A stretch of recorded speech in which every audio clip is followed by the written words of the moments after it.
మీరేం ప్లాన్ చేశారు నెక్స్ట్ సంక్రాంతికి? Watts next? చెప్తాం సార్, ఒక 1-2 months చెప్తాం, అన్నీ చెప్తాం. అంటే నెక్స్ట్ సినిమా వెంకటేష్ గారితోటి అనిల్ గారు అని మార్కెట్ అంతా స్ప్రెడ్ అవుతుంది. ఒకటేమో నాగార్జున గారు కూడా చేస్తారు, కూడా స్ప్రెడ్ అవుతుంది.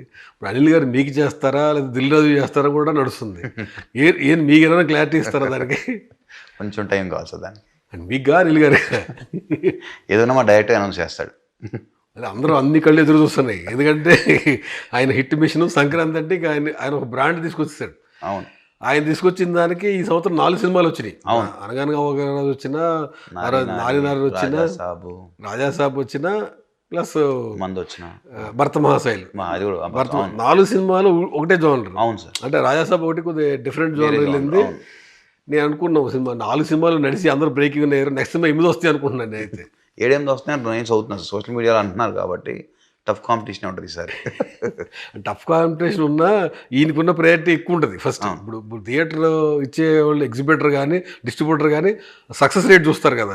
అరే సంక్రాంతి అంటే అనిల్ రావిపూడి గారు తోసుకొచ్చేస్తారు, ఏదేమని అనే కాబట్టి ఫస్ట్ ప్రయారిటీ పెడతారు. అవును. ఈ సినిమాకి ఏంటంటే చిరంజీవి గారు, వెంకటేష్ గారు ఇద్దరు కూడా చాలా అడ్వాంటేజ్ అయ్యారు. అవును. ఇప్పుడు అదే అండి, యాక్చువల్గా ఏంటంటే మొన్న మేము టూర్ చేసినప్పుడు కూడా ఆడియన్స్ అందరూ ఆయన జీ ప్రోగ్రామ్ ఒకటి చేస్తున్నారు. సో దాంతో బాగా కనెక్ట్ అయిపోయి ఉన్నారు. ఏంటంటే అసలు ఆయన చూడంగానే అందరూ ఆ జీ ప్రోగ్రాము, అనిల్ రావిపూడి అంటే మాకు సంక్రాంతి సినిమా రావాలి అని ఓన్ చేస్తున్నారు అతన్ని. సంక్రాంతికి నీ సినిమా ఉండాలి, సరే ఎవరితో వస్తున్నావు ఏంటి అనేది ఆ స్పేస్లో ఉన్నారు ఆడియన్స్ కూడా.